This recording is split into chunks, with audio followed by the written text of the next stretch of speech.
Oke, bentuknya seperti helm. Oke, di mesin itu ada dua spare part yang nempel. Satu namanya overload, satunya lagi namanya relay. Oke, diingat-ingat ya, satu namanya overload, satu namanya relay. Nah, itu Anda ganti dulu itu. Anda ganti alat itu dulu, kemudian coba Anda nyalakan. Kalau misalnya masih 2 menit juga, biasanya masalahnya ada dua, Pak. Satu macet. Ini sebentar tadi lama. Satu macet, yang kedua mesinnya sudah short. Kalau macet, Anda harus menggunakan metode starting dulu. Bukan ganti mesin ya, metode starting dulu. Kalau sudah starting gak gol juga baru ganti mesin. Caranya gimana Mas Ande? Kalau metode starting saya ngejelasinnya akan panjang kali lebar. Bapak mending cek di YouTube saya, judulnya Andre Tatum Starting. Itu Andre Tatum Starting itu nanti Bapak akan ketemu dengan YouTube saya. Seperti itu untuk penjelasan startingnya. Tapi saran saya, Bapak ganti dulu relay sama overloadnya dulu dah. Oke? Ganti dulu relay sama overloadnya dulu. Paham ya Bapak Saipul? Bapak jaga, Pak, mesin cuci satu tabung, pencucinya muter ke satu arah. Satu tabung, satu arah. Oke. Bapak jaga. Yang pertama Anda cek kalau mesin cuci Anda muternya satu arah, itu pertama banget Anda cek adalah kabel dulu, Bapak. Jaga. Ya, jangan sampai ada kabel yang putus. Banyak kejadian saya temui untuk mesin cuci satu tabung, apalagi Sunken ya. Itu masalahnya ada di kabel putus. Kabelnya putus. Jadi yang harusnya dia putar kanan, putar kiri, putar kanan, putar kiri, putar kanan, putar kiri, putar kanan, putar kiri. Tapi yang terjadi cuma putar kanan doang. Oke. Langkah yang pertama Bapak cek kabelnya dulu. Kalau misalnya kabelnya aman, baru Anda lari ke modul. Di modul itu ada yang namanya triak. Kabelnya 3 Pak ya, triak. Triak itu pinnya 3 Pak, kakinya 3. Nah itu Anda ganti dengan kembarannya. Kalau nggak bisa juga, kalau Anda bingung, Anda bisa ambil dari cabutan. Atau gini Pak, Bapak bisa ambil dari, Bapak bisa ganti dengan IC TR131. Itu dalam Pak, modul itu ya. Tapi Bapak bisa cek di YouTube saya, ada itu Pak penjelasannya di situ ada kok. Makasih. Oke, sama-sama. Terima kasih. Kalau Bapak ingin membantu halaman ini, Facebook ini, Bapak tinggal di-share aja Bapak Saipul ya, di-share ke grup-grup. Itu sudah cukup buat saya Pak. Di-share aja Pak. Dinamo 8 kg apa bisa diganti dengan dinamo 10 kg? Jawabannya adalah bisa Pak, banget. Bisa banget. Justru hasilnya akan lebih kuat dibandingkan Bapak memakai dinamo originalnya yang 8 kg. Bisa banget Pak, silakan. Saya malah lebih setuju Anda ganti seperti itu daripada diganti yang originalnya. Itu akan menambah umurnya, akan lebih kuat Pak ya. Akan lebih kuat dan lebih awet dibandingkan Anda memakai originalnya. Oke Pak, thank you sarannya. Sama-sama Bapak jaga. Jangan lupa cek dulu kabelnya ya, Bapak jaga ya. Cek dulu kabel dulu dah, yang sederhananya dulu. Nggak dosa kok Bang. Bapak nggak akan melakukan kesalahan yang berat kok kalau ngecek kabel ya. Aman, cek kabel aja dulu. Silakan. Yang mau bertanya lagi silakan. Dan kalau Anda suka dengan tayangan ini, Anda bagikan. Oke, Anda bagikan ke grup-grup. Mungkin banyak lagi orang yang membutuhkan ilmu ini ya. Saya sering kali membantu orang yang tadinya mesin cucinya nggak hidup jadi hidup. Itu sering teman-teman ya. Ditambah lagi AC orang, AC. Jadi AC orang itu udah ditambah freon, udah dicuci, udah di ini dan di sebagainya. Kemudian setelah dibantu AC-nya sudah dingin lagi. Itu sering sekali. Nah, mungkin teman-teman Anda atau saudara-saudara Anda yang lagi bingung menyelesaikan kasus mesin cuci AC di rumahnya bisa bertanya di saat saya live. Oke? Saat saya live, atau mungkin bisa masuk ke grup ya, masuk ke grup Andre Tatum. Masuk ke grup Andre Tatum, nanti di situ juga banyak teman-teman yang bersedia membantu ya. Yang bersedia membantu teman-teman. Sekarang Bapak Doni deh, kalau AC tidak hidup apa yang pertama kali dicek ya Bang? Perbaiki TV bosok. Jawabannya tidak bisa Bapak Bapak Pra. Jawabannya tidak bisa Bapak ya. Saya tidak main TV, saya fokus di AC, kulkas, mesin cuci. Bapak Doni, kalau Bapak Doni Wai, kalau AC tidak hidup apa yang pertama dicek? Yang pertama dicek kabel dulu Bapak. Kabel dulu Anda cek. Kemudian yang kedua sikring. Sikring itu banyak ya Pak ya, ada di modul. Kalau Bapak AC-nya siapa nih? Bapak Doni Day, AC apa dulu nih? Bang, kulkas saya mati. Kenapa? Kompresornya mati. Aduh, ini orang.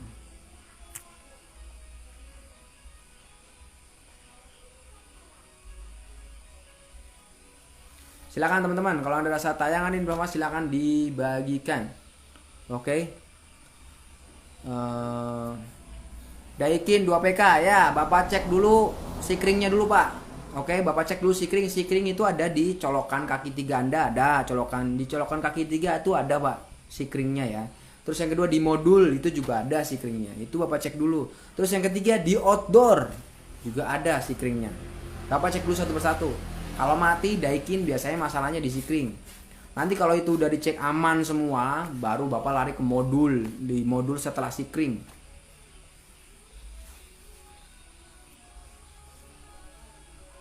Mesinnya loading pada waktu mengering awalnya gelodak-gelodak ke atas, keras sekali apa penyebabnya. Biasanya antara tabung dengan as 3 itu udah nggak sinkron Bapak Salehudin. Yang paling yang Anda lakukan ya Anda bongkar dulu Pak. Anda cek, biasanya itu tiangnya udah ada yang rapuh. Tiangnya ada yang rapuh Pak, makanya dia geladak gelodok. Masih Bang, sarannya makin banyak job. Amin. Saya doakan juga Bapak Doni semakin banyak jobnya ya, dan berkah tentunya. Jangan lupa Bapak Doni bagikan. Kalau Anda ingin membantu halaman ini, silakan dibagikan ke banyak grup. Ya Bapak Salehudin ya, kemungkinan kedua ada di lahar Pak. Kemungkinan ada di lahar. Kalau saya multi LG inverter, satunya dingin, yang satunya nggak dingin. Itu apanya ya? Kalau satunya dingin, satunya nggak dingin, biasanya masalahnya ada di sistem, di sirkulasi Pak. Bapak cek dulu freonnya berapa PSI. Cek dulu freonnya berapa PSI Pak. Kemudian biasanya masalah yang kedua adalah ada masalah di multi LG inverter. Multi biasanya di outdoornya. Di outdoornya kan kapilernya dibagi-bagi tuh Pak. Kapilernya dibagi-bagi, dinginnya dibagi-bagi. Biasanya masalah di situ. Saya harus tahu dulu untuk indoor Anda, untuk indoor pipa yang mengarah ke indoor yang tidak dingin itu, pipanya dingin atau tidak. Itu yang pertama. Yang kedua, unitnya harus dipastikan bersih. Ya. Unitnya harus dipastikan bersih, nggak ada masalah, baik indoor maupun outdoor.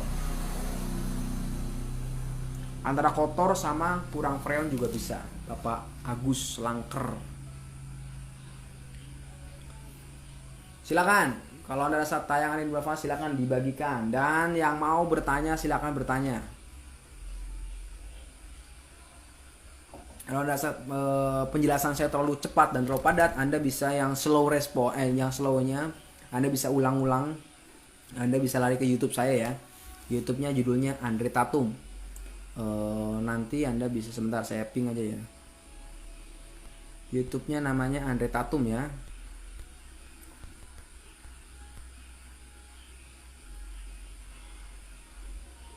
Nah, Anda bisa lari ke apa namanya nih? Anda bisa lari ke YouTube. Anda bisa lari ke YouTube Andre Tatum. Karena itu banyak sekali ilmu-ilmu yang Anda bisa pelajari ya. Bapak Gontong, kalau bikin vakum untuk AC dari kompresor bekas kulkas apa bisa dan mampu? Jawabannya adalah bisa, Bapak Budi. Mampu ya mampu Pak, jawabannya mampu. Cuma yang jadi pertanyaan waktunya akan lebih lama dibandingkan Anda menggunakan kompresor AC. Simple ya, waktunya akan lebih lama. Bapak Viru, LPG pengganti freon, tes bocor nggak ya? Dingin nggaknya setelah normal nanti diganti freon karena cuma freon nggak terbuang cuma, boleh nggak? Kalau untuk LPG sebagai pengganti freon, waktu tes bocor nggaknya atau dingin nggaknya setelah normal nanti diganti freon karena agar freon terbuang cuma, boleh nggak? Boleh, boleh sekali Bapak Prafikar. Kalau Anda mau pakai sistem seperti itu, cara seperti itu. Mungkin di sini Anda sebagai pemula itu nggak masalah, dan teruslah mencoba, teruslah berpraktek, teruslah melakukan uji coba. Nanti dengan itu Bapak akan menemukan satu link, satu garis, satu SOP yang menurut Bapak itu nyaman dengan SOP itu, baru Bapak lakukan SOP tersebut. Ya Bapak Prafikar ya. Dan satu poin penting yang harus Anda catat dan Anda ingat-ingat, dalam sebuah bisnis, dalam sebuah usaha, yang paling Anda harus utamakan adalah manajemen waktu. Anda harus bisa memanfaatkan waktu dengan sebaik-baiknya. Jangan sampai Anda hanya mengerjakan satu kulkas, Anda butuh waktu 4 jam, 5 jam, 6 jam. Ada nggak cara yang lebih simpel? Ada nggak cara yang lebih cepat? Dan untuk mencapai titik itu, Anda harus berproses. Anda harus berkali-kali melakukan praktek, uji coba ini, uji coba itu, uji coba anu. Seperti itu ya Bapak, apa namanya? Seperti itu ya Bapak Prafikar ya. Silakan.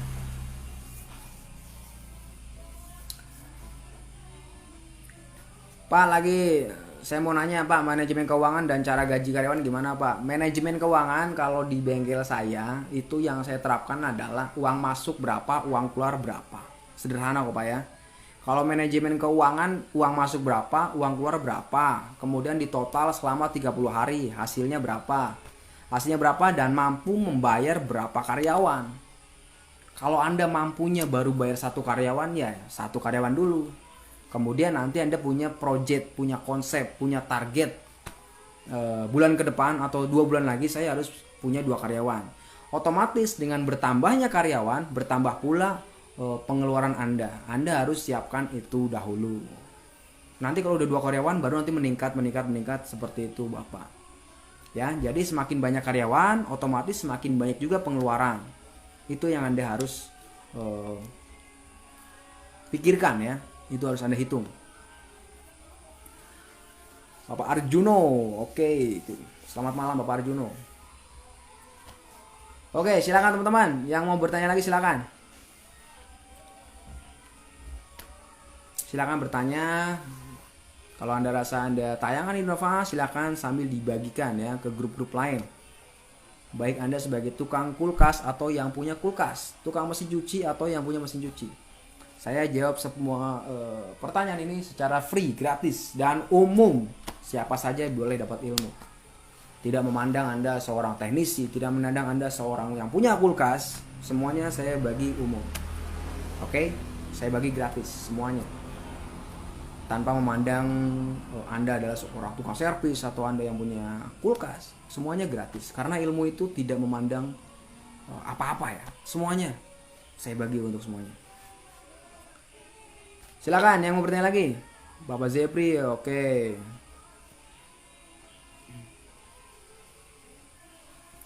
Kulkas 1 pintu kompresor bisakah diganti dengan kompresor besar? Jawabannya adalah bisa, asalkan PK-nya sama, wattnya sama. Kalau wattnya beda ya tidak bisa.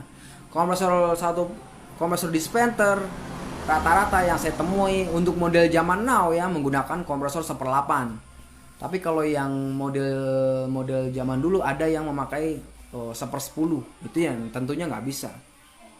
Anda harus samakan dulu kodenya ya. Kalau kodenya itu mengacu ke 1/8 untuk kompresor dispenser, itu tentunya akan bisa Anda pakai ke kompresor yang 1 pintu. Tapi kalau misalnya mengacu ke kompresor 1/10, jangan dipaksakan, nanti jebol mesinnya. Saya juga sering mengganti mesin kulkas 1 pintu ya. Kulkas 1 pintu saya pasangkan di kompresornya saya pasangkan di kulkas 2 pintu. Itu nggak masalah. Asalkan PK-nya sama, wattnya sama, nggak masalah. Itulah Anda harus mempelajari kode-kode kompresor. Ya. Kode-kode kompresor itu harus Anda pelajari teman-teman ya. Bagi Anda sebagai tukang kulkas, kode-kode itu penting. Karena apa? Karena suatu saat Anda pasti akan ketemu ya. Masalah ini pasti Anda akan ketemu. Silakan. Yang mau bertanya lagi, Bapak Aloy udah paham ya Bapak Aloy? Bapak Abdul Basir, Mas Andre mau tanya, Joyromatic dipakai nyuci MCB turun, tapi kalau spin dan bilas aman. Kira-kira masalahnya apa Mas Andre? Zeromatic kalau dipakai nyuci turun, tapi kalau spin dan bilas itu aman. Kalau seperti itu biasanya masalahnya ada satu triak yang sudah short Bapak, ya. Ada triak yang sudah short itu Bapak. Kalau misalnya pada saat nyuci ya, pada saat nyuci aman, berarti pada saat salah satu putaran nih Pak, putar kanan atau putar kiri, itu triaknya ada yang short, ada yang sudah konslet ya, jadi antara titik N dan L itu ada yang short, dan itu mengadu di modulnya, mengadu Pak ya. Bapak cek aja Pak di ini, Bapak Abdul ya, Bapak cek di modul. Biasanya pada saat Bapak bongkar modul itu ada yang gosong, itu masalahnya di situ Pak ya. Bapak Abdul Basir ya, sederhana Bapak Abdul Basir. Bapak Abdul Karim, selamat malam. Oke, silakan yang mau bertanya lagi. Oke teman-teman, mungkin cukup sekian live yang saya bisa berikan kepada teman-teman ya, dan saksikan kembali live saya besok. Oke, please, besok saya akan live lagi. Saya akan live lagi besok, saya akan bagikan ilmu lagi besok. Setiap harinya saya akan coba bagikan ilmu saya kepada teman-teman. Saya akan siapkan waktu buat teman-teman yang mau belajar, mau bertanya, silakan. Pada saat saya live saya akan bantu. Dan jangan lupa bagikan kalau Anda rasa tayangan ini bermanfaat. Silakan bantu halaman ini agar terus selalu semangat membagikan ilmu-ilmunya. Jangan pernah takut kehilangan rezeki. Saya doakan agar teman-teman dimudahkan urusannya oleh Allah dan dilancarkan rezekinya. Jangan lupa bismillah sebelum mengerjakan. Saya kira assalamualaikum warahmatullahi wabarakatuh.